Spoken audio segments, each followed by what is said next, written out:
Dito po tayo sa bandang likod naman. Ito po ang paaralan ng high school ng Bayumbon High School po. Ito po. Kung makikita po ninyo, so nasa likod lang ito ng Barangay Bayumbon High School.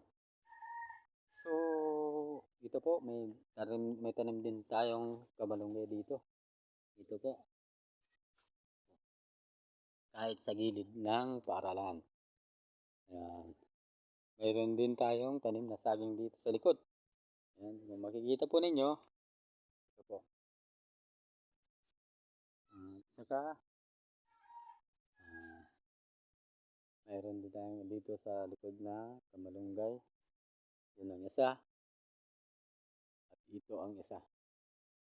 Sa mga nanonood, paki-like naman and share.